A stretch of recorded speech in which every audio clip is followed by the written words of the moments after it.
What is up? What is up, everybody? My name is Louis, and this is Royal Productions. Good morning, good evening, good afternoon, wherever you are. Now, if this is your first time, make sure you like, subscribe, and comment. And for all my returning people, thank you. I appreciate it. If you truly enjoy this content, drop a crown down below. Lets me know you guys got this message and you appreciate what I do. Now, let's go over these prices really quick. Of course, we're going to start with gold, sitting at $2,000 right now. And then we have the DXY at 103. A little bit of a dip. Maybe it's because we're having that rally, but we don't know. More money is coming into crypto, but it's not just because of the dollar. Now moving on, Bitcoin's sitting at 61. It's rallying. It's up 17% in a week. All right, and then we have Ethereum. It's pushing right now. Another rally. It's up 11% in the last week. They have Solana at 115. It's really pushing. We have Quant 113. XRP. We have a little spike here. That's sitting at 59 cents, and it's up about 5% in the last week. That's all right gains. It's nothing major. Anyways, moving on. XLM 12 cents. Flare 5 cents. We have a little correction. It was sitting at what, top 5 cents right now. Yeah, it's at the bottom of the 5 cents. It's at the top. Moving on. Algo 22 cents. ADA 64 cents. HBAR 11 cents. IOTA 29 cents. And let's check out these coins we covered in the last episode. So we have AJAX sitting at 74 cents, and then we have AGI sitting at 31 cents. AGI is up over 100% in the last week.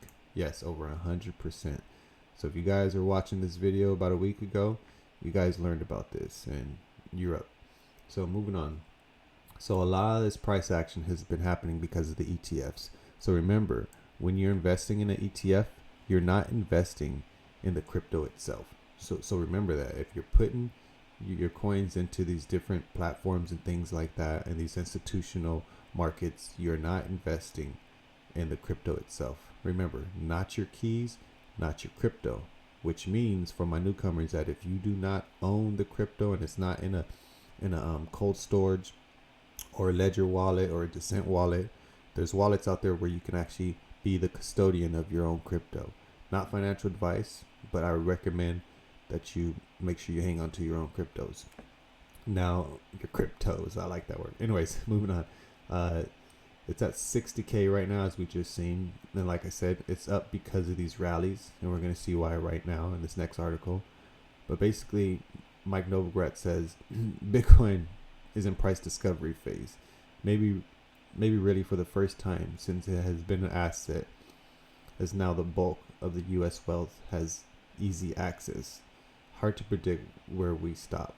And that's the thing about it. Like, a lot of these coins, especially when it comes to the ETF, remember, the ETF is the safe route to go, but it's not the best route, just due to the fact that regulations and different policies haven't been put out yet. We have some, but not all. You get what I mean? So moving on. So a lot of the reason why these Bitcoin in particular is having this rally is because 9 ETF break all-time high in a record volume with 2.4 billion trading volume, basically trading turnover volume. That's what Bloomberg basically says. And a major contributor of this is BlackRock's iShares, IBIT, which accounted for 1.3 billion of the total. Now remember, this 13 has been a lot. Now, if you're into the decoding part of crypto and the tinfoil hat part of crypto, then you know that this means something. This represents something. We're not going to do no decoding in this video, but this is basically just the information and news that's been coming out. Now, moving on. MicroStrategy's X account compromised has about 440,000 worth of crypto stolen from a malicious post. This is the post right here, and they're basically saying you get free Ethereum based on the MicroStrategy token. So I don't know how it was hacked. It could have been an insider who understood what was going on. We don't know. They're going to keep a lot of this behind closed doors, most likely. But basically, remember, always do your research. And also on top of that, do not take what I say in this video as to be the information in these articles. Go through them, read them, and if you find something different in them, correct me. I'm not the type to know it all. I'm just here to offer you guys information. Now moving on.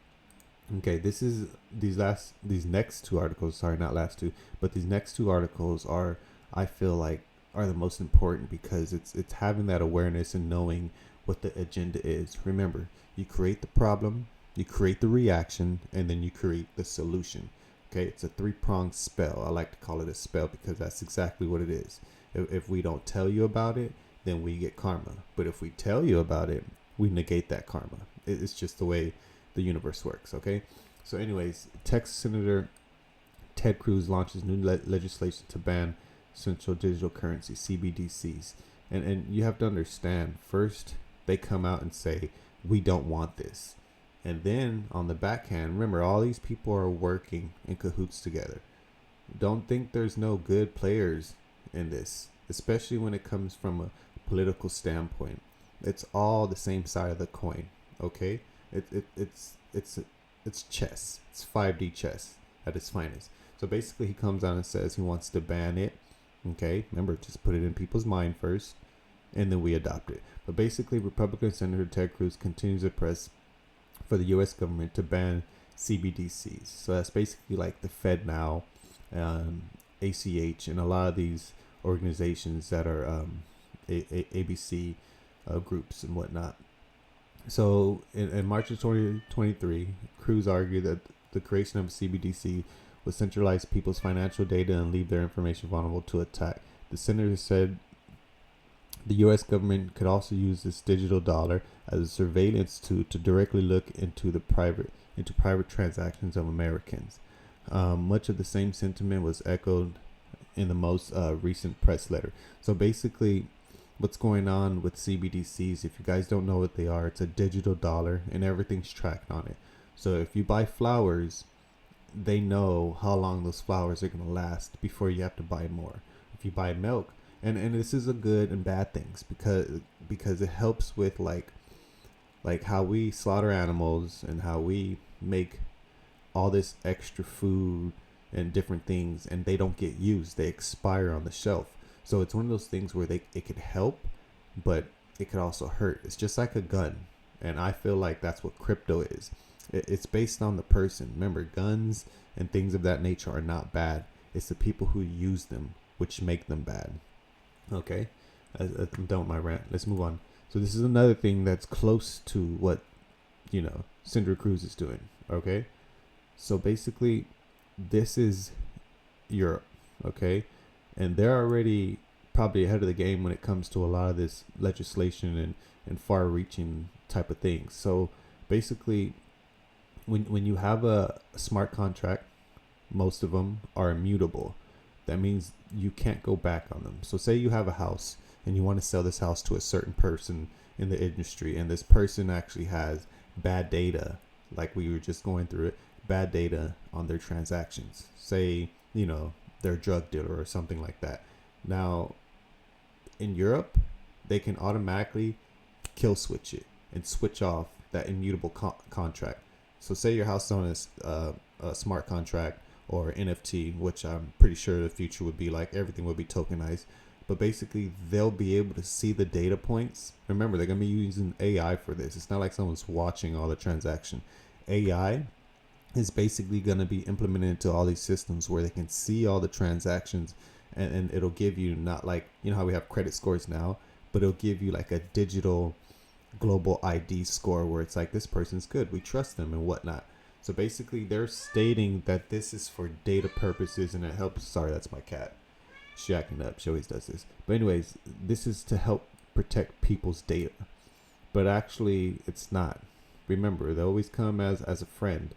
But basically, this kill switch would enable them to cut any contract that they want or they see fit to do, which is very dangerous. You know what I mean? Okay, moving on. Now, we're going to go over Ripple, because, a lot of these other coins and stuff like that are taken off. But Ripple itself is stagnant. It's not doing nothing. You know what I mean? So it's one of those things of, like, in my opinion, it's the turtle and the hare. Everything's taken off and exploding and staying in the mainstream media. And not many people see, the turtle. It's coming. It's there. It's in the race. XRP has been around since the beginning of crypto. Since the beginning. It used to be in second place and never overtook Bitcoin, but It's always been there. So the main thing about this article is basically in recent collaborations, Ripple has joined forces with Axlar. I believe that's how you say the Axlar Foundation to enhance interoperability on the XRP ledger by connecting with more than 55 blockchain networks. So that's the thing about it. Like, one thing that's huge about Ethereum is their interoperability, the EVM. If you're not EVM compatible, then you're not really important in this game. There's other things out there that are not, that don't want to be compatible with Ethereum, and that's in their own right. But they have significant reasons why they're in this. You know what I mean? But XRP doesn't play that. It wants to be interoperable with everything and everybody. Now we're gonna go over to the website. Remember, everything that I have in this video will be posted down below in the description. But we're gonna actually look at their assets. Okay, let's actually look at their partners really quick. So basically, as you see here, their select partners have Uniswap, MetaMask, which are huge, Circle, the Creative USDC, and they have Decentraland. Let's wait a little bit, and then they have Trust Wallet. So again, interoperability is the biggest thing. Osmosis is up there, and then what's this big player right here? What is it? Yeah. Okay, and then we have Filecoin. That's crazy how we could just look at a logo and know what it is. Anyways, moving on. We have Ledger, Centrifuge. So basically, let's move ahead and look at the different pairs they have. And basically, you guys saw the partners. So based off those partners, they are able to be interoperable with a lot of these coins. You have Ethereum, of course, Solana. You have Binance. You have Polygon. You have Avalanche. See, there's a whole list of them. So go through them and understand that these are the different pairs they have. Now, this is huge, especially for Ripple. You know what I mean? This is what they're focused on. This is what they want. You know what I mean? How are they going to be, I'm not going to say it, but world reserve currency if they're not interoperable? You know what I mean? I love Bitcoin. It's the OG, and I believe Bitcoin will always be there. But when you're talking about big banks and moving trillions of dollars in money, you need to be interoperable. You know what I mean? That's just part of the game. So turtle in the hair, like I said before. But again, go through this information, look at the articles for yourself, and if you have anything, any suggestions, just drop a comment down below. I appreciate it. You guys have a brilliant day. Peace.